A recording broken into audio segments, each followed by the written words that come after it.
नमस्कार.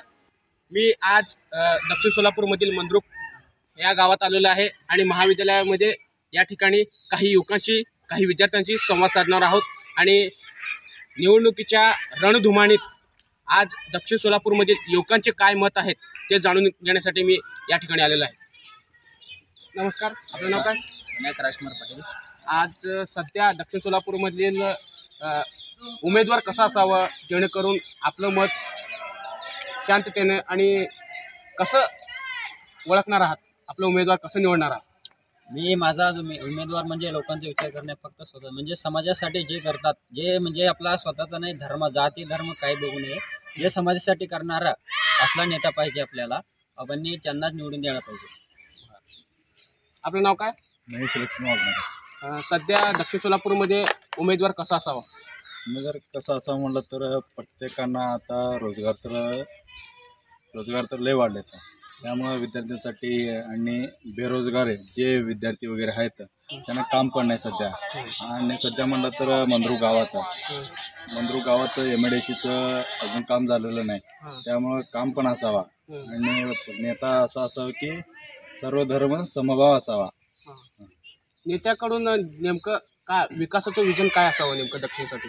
नेत्याकडनं काय असं म्हटलं तर शेताचं असू दे, कुठलं पण कार्य असू दे, ते काम चांगलं केलं पाहिजे.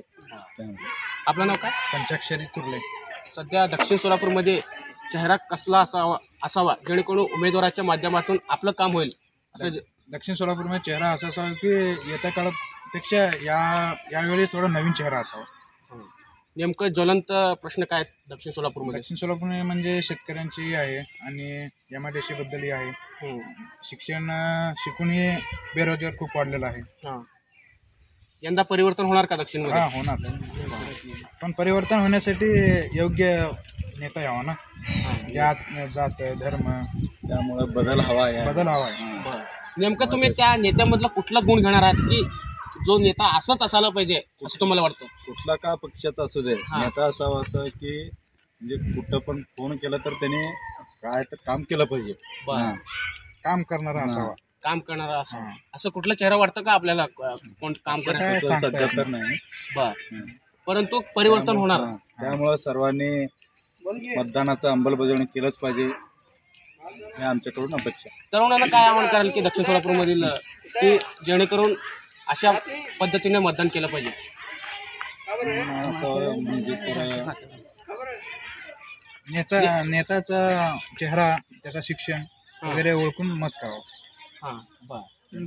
तुम्ही काय आवाहन कराल की तरुणांना दक्षिण सोलापूरमधील कशा पद्धतीने मतदान केलं पाहिजे की जेणेकरून तो मत तुमचं सार्थक ठरेल अशा पद्धतीने वाटायला पाहिजे? कसं करणार तुम्ही नेमकं?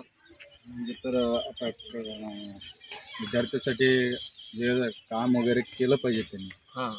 त्यामुळे बेरोजगारीचं सगळं असू दे म्हणजे बाजूला ठेवून त्यांना विद्यार्थ्यांना असू दे, कुठलं का असू दे, MIDC असू दे, काय तर काम केलं तर त्यांच्या कामामध्ये विद्यार्थ्याचं काय तर परिवर्तन व्हावं म्हणून असं म्हणजे मतदान करावं तशा पद्धतीने. नमस्कार. अशा पद्धतीनं तरुण युवकांचे प्रश्न आहेत आणि त्यांचे एक मत आहे आणि त्यांच्या मनात काय मत आहे हे जाणून घेण्याचा आपण प्रयत्न केलेला आहे. धन्यवाद.